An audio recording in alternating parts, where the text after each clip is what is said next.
राधे राधे, हरे कृष्णा। ओम श्री परमात्मने नमः। अथ द्वितीयो अध्यायः अवतरणिका। दुर्योधन ने द्रोणाचार्य से दोनों सेनाओं की बात कही, पर द्रोणाचार्य कुछ भी बोले नहीं। इससे दुर्योधन दुखी हो गया। तब दुर्योधन को प्रसन्न करने के लिए भीष्म जी ने जोर से शंख बजाया। भीष्म जी का शंख बजने के बाद कौरव और पांडव सेना के बाजे बजे। इसके बाद 20वें श्लोक से कृष्ण अर्जुन संवाद आरंभ हुआ। अर्जुन ने भगवान से अपने रथ को दोनों सेनाओं के बीच में खड़ा करने के लिए कहा। भगवान ने दोनों सेनाओं के बीच में भीष्म, द्रोण आदि के सामने रथ को खड़ा करके अर्जुन से कुरुवंशियों को देखने के लिए कहा। दोनों सेनाओं में अपने ही स्वजनों संबंधियों को देखकर अर्जुन के मन में कौटुंबिक मोह जागृत हुआ, जिसके परिणाम में अर्जुन युद्ध करना छोड़कर बाण सहित धनुष का त्याग करके रथ के मध्य भाग में बैठ गए।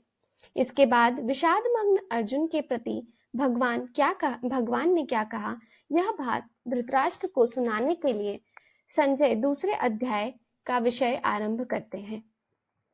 संजय उवाच तम तथा कृपयाविष्टम श्रुपूर्णा कुलेक्षणम विषीदन्तमिदं वाक्यमुचाव मधुसूदनः। व्याख्या।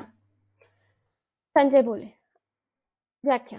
अर्जुन रथ में सारथी रूप से बैठे हुए भगवान को यह आज्ञा देते हैं कि हे अच्युत, मेरे रथ को दोनों सेनाओं के बीच में खड़ा कीजिए, जिससे मैं यह देख लूं कि इस युद्ध में मेरे साथ दो हाथ करने वाले कौन हैं, अर्थात मेरे जैसे शूरवीर के साथ कौन कौन से योद्धा साहस करके लड़ने आए हैं। अपनी मौत सामने दिखते हुए भी मेरे साथ लड़ने की उनकी हिम्मत कैसे हुई। इस प्रकार जिस अर्जुन में युद्ध के लिए इतना उत्साह था, वीरता थी, वे ही अर्जुन दोनों सेनाओं में अपने कुटुंबियों को देखकर उनके मरने की आशंका से मोहग्रस्त होकर इतने शोकाकुल हो गए कि उनका शरीर शिथिल हो रहा है, मुख सूख रहा है, शरीर में कंपकपी आ रही है, रोंगटे खड़े हो रहे हैं, हाथ से धनुष गिर रहा है, त्वचा जल रही है, खड़े रहने में भी शक्ति नहीं रही और मन भी भ्रमित हो रहा है।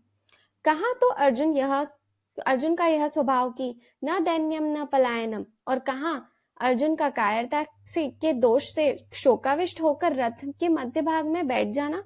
बड़े आश्चर्य के साथ संजय यही भाव उपयुक्त पदों से प्रकट कर रहे हैं।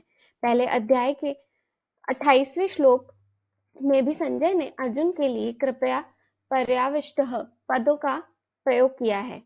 अश्रुपूर्णा कुलेक्षणम, अर्जुन जैसे महान शूरवीर के भीतर भी कौटुंबिक मोह छा गया और नेत्रों में आंसू भर आए। आंसू भी इतने ज्यादा भर आए कि नेत्रों से पूरी तरह देख भी नहीं सकते। इस प्रकार कायरता के कारण विषाद करते हुए अर्जुन से भगवान मधुसूदन ने ये आगे दूसरे तीसरे श्लोक में कहे जाने वाले वचन कहे। यहाँ विषीदन मुवाच कहने से ही काम चल सकता था। इदम वाक्यम कहने की जरूरत ही नहीं थी, क्योंकि उवाच क्रिया के अंतर्गत ही वाक्यम पद आ जाता है। फिर भी वाक्यम पद कहने का तात्पर्य है कि भगवान यह वाणी बड़ी विलक्षण है। अर्जुन में धर्म का बाना पहनकर जो कर्तव्य त्याग रूप बुराई आ गई थी, उस पर यह भगवत वाणी सीधा आघात पहुंचाने वाली है। अर्जुन का युद्ध से उपराम होने का जो निर्णय था, उसमें खलबली मचा देने वाली है। अर्जुन को अपने दोष का ज्ञान कराकर अपने कल्याण की जिज्ञासा जागृत करा देने वाली है। इस गंभीर अर्थ वाली वाणी के प्रभाव से ही अर्जुन भगवान का शिष्यत्व ग्रहण करके उनके शरण हो जाते हैं। दूसरे अध्याय का 7वां श्लोक। संजय के द्वारा मधुसूदन पद कहने का तात्पर्य है कि भगवान श्री कृष्ण मधु नामक दैत्य को मारने वाले, अर्थात दुष्ट स्वभाव वालों का संहार करने वाले हैं। इसलिए वे दुष्ट स्वभाव वाले दुर्योधन आदि का नाश करवाए बिना नहीं रहेंगे। संबंध। भगवान ने अर्जुन के प्रति कौन से वचन कहे, इसे आगे के 2 श्लोकों में कहते हैं। श्री भगवान उवाच कुत्स्वाकश्मलमिदं विषमे समुपस्थितम् अनार्यजुष्टम स्वर्गमय कीर्तिकरम अर्जुन। व्याख्या। अर्जुन, यह संबोधन देने का तात्पर्य है कि तुम स्वच्छ निर्मल अंतःकरण वाले हो, अतः तुम्हारे स्वभाव में कालुष्य कायरता का आना बिल्कुल विरुद्ध बात है। फिर यह तुम्हारे में कैसे आ गई? भगवान आश्चर्य प्रकट करते हुए अर्जुन से कहते हैं कि ऐसे युद्ध के मौके पर तो तुम्हारे में शूरवीरता उत्साह आना चाहिए था, पर इस बेमौके पर तुम्हारे में यह कायरता कहाँ से आ गई? आश्चर्य दो तरह से होता है, अपने न जानने के कारण और दूसरों को चेताने के लिए। भगवान का यह जो आश्चर्य पूर्वक बोलना है वह केवल अर्जुन को चेताने के लिए है, जिससे अर्जुन का ध्यान अपने कर्तव्य पर चला जाए। कुतः कहने का तात्पर्य यह है मालूम है कि कायरता रूपी दोष तुम्हारे में स्वयं नहीं है, यह तो आगंतुक दोष है जो सदा रहने वाला नहीं है। समुपस्थितम कहने का तात्पर्य है कि यह कायरता केवल तुम्हारे भाव में और वचनों में ही नहीं आई, किंतु तुम्हारी क्रियाओं में भी आ गई। यह तुम्हारे पर अच्छी तरह छा गई है। इसके कारण तुम धनुष बाण छोड़कर रथ के मध्य भाग में बैठ गए हो।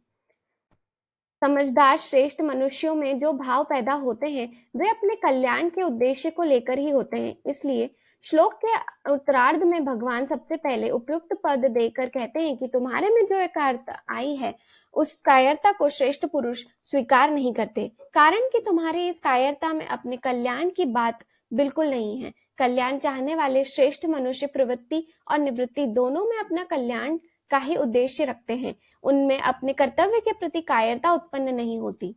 परिस्थिति के अनुसार उनको जो कर्तव्य प्राप्त हो जाता है उसको वे कल्याण प्राप्ति के उद्देश्य से उत्साह और तत्परता पूर्वक सांगोपांग करते हैं।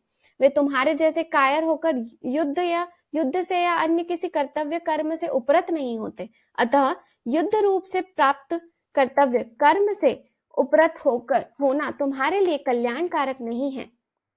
कल्याण की बात सामने न रखकर अगर सांसारिक दृष्टि से भी देखा जाए तो संसार में स्वर्ग लोक ऊंचा है, परंतु तुम्हारी यह कायरता स्वर्ग को देने वाली भी नहीं है। अर्थात कायरता पूर्वक युद्ध से निवृत्त होने का फल स्वर्ग की प्राप्ति नहीं हो सकता। अगर स्वर्ग की प्राप्ति का भी लक्ष्य न हो तो अच्छा माना जाने वाले पुरुष वही काम करता है जिससे संसार में कीर्ति हो, परंतु तुम्हारी यह जो कायरता है यह इस लोक में भी कीर्ति यश देने वाली नहीं है, प्रत्युत अपकीर्ति अपयश देने वाली है। अतः तुम्हारे में यह कायरता आना सर्वथा ही अनुचित है। भगवान ने यहाँ अनार्यजुष्टम, अस्वर्ग्यम, अकीर्तिकरम ऐसा क्रम देकर 3 प्रकार के मनुष्य बताए हैं। जो पहला, जो विचारशील होते हैं वे केवल अपना कल्याण ही चाहते हैं, उनका ध्येय उद्देश्य केवल कल्याण ही होता है। दूसरा, जो पुण्यात्मा मनुष्य होते हैं वे शुभ कर्मों के द्वारा स्वर्ग की प्राप्ति चाहते हैं, वे स्वर्ग को ही श्रेष्ठ मानकर उसकी प्राप्ति का ही उद्देश्य रखते हैं। तीसरे, जो साधारण मनुष्य होते हैं वे संसार को ही आदर देते हैं, इसलिए वे संसार में अपनी कीर्ति चाहते हैं और उस कीर्ति को ही अपना ध्येय मानते हैं। उपरोक्त तीनों पद देकर भगवान अर्जुन को सावधान करते हैं कि तुम्हारा यह युद्ध न करने का निश्चय है, यह विचारशील और पुण्यात्मा मनुष्यों के ध्येय कल्याण और स्वर्ग को प्राप्त कराने वाला भी नहीं है, तथा साधारण मनुष्यों के ध्येय कीर्ति को प्राप्त कराने वाला भी नहीं है। अतः मोह के कारण तुम्हारा युद्ध न करने का निश्चय बहुत ही तुच्छ है, जो कि तुम्हारा पतन करने वाला है, तुम्हें नरकों में ले जाने वाला है और तुम्हारी अपकीर्ति कराने वाला है। संबंध, कायरता आने के बाद अब क्या करें? इस जिज्ञासा को दूर करने के लिए भगवान कहते हैं, क्लैब्यम मा स्म कमः पार्थ नैतत्वयुपपद्ये शूद्रम हृदय दौर्बल्यम त्यक्त्वोत्तिष्ठ परंतप। व्याख्या, पार्थ, माता प्रथा कुंती के संदेश की याद दिलाकर अर्जुन के अंतःकरण में क्षत्रियोचित वीरता का भाव जागृत करने के लिए भगवान अर्जुन को पार्थ नाम से संबोधित करते हैं। तात्पर्य है कि अपने में कायरता लाकर तुम्हें माता की आज्ञा का उल्लंघन नहीं करना चाहिए। अर्जुन कायरता के कारण युद्ध करने में अधर्म और युद्ध न करने में धर्म मान रहे हैं। अतः अर्जुन को चेताने के लिए भगवान कहते हैं कि युद्ध न करना धर्म की बात नहीं है, यह तो नपुंसकता है, इसलिए तुम इस नपुंसकता को छोड़ दो। तुम्हारे में यह हिजड़ापन नहीं आना चाहिए था, क्योंकि तुम कुंती जैसे वीर क्षत्राणी माता के पुत्र हो और स्वयं भी शूरवीर हो। तात्पर्य है कि जन्म से और अपनी प्रकृति से भी यह नपुंसकता तुम्हारे में सर्वथा अनुचित है। तुम स्वयं परंतप हो, अर्थात शत्रुओं को तपाने वाले, भगाने वाले हो, तो क्या तुम इस समय युद्ध से विमुख होकर अपने शत्रुओं को हर्षित करोगे? यहाँ शूद्रम पद के दो अर्थ होते हैं। यह हृदय की दुर्बलता, तुच्छता को प्राप्त कराने वाली है, अर्थात मुक्ति, स्वर्ग अथवा कीर्ति को देने वाली नहीं है। अगर तुम इस तुच्छता का त्याग नहीं करोगे तो स्वयं तुच्छ हो जाओगे। और दूसरी, यह हृदय की दुर्बलता तुच्छ चीज है। तुम्हारे जैसे शूरवीर के लिए ऐसी तुच्छ चीज क्या त्याग करना कोई कठिन काम नहीं है। तुम जो ऐसा मानते हो कि मैं धर्मात्मा हूं और युद्ध रूपी पाप नहीं करना चाहता, तो यह तुम्हारे हृदय की दुर्बलता है, कमजोरी है। इसका त्याग करके तुम युद्ध के लिए खड़े हो जाओ, अर्थात अपने प्राप्त कर्तव्य का पालन करो। यहाँ अर्जुन के समान युद्ध रूप कर्तव्य कर्म सामने युद्ध रूप कर्तव्य कर्म है। इसलिए भगवान कहते हैं कि उठो, खड़े हो जाओ और युद्ध रूप कर्तव्य का पालन करो। भगवान के मन में अर्जुन के कर्तव्य के विषय में जरा सा भी संदेह नहीं है। वे जानते हैं कि सभी दृष्टियों से अर्जुन के लिए युद्ध करना ही कर्तव्य है। अतः अर्जुन की थोती युक्तियों को की परवाह न करके उनको अपने कर्तव्य का पालन कराने के लिए चट आज्ञा देते हैं कि पूरी तैयारी के साथ युद्ध करने के लिए खड़े हो जाओ।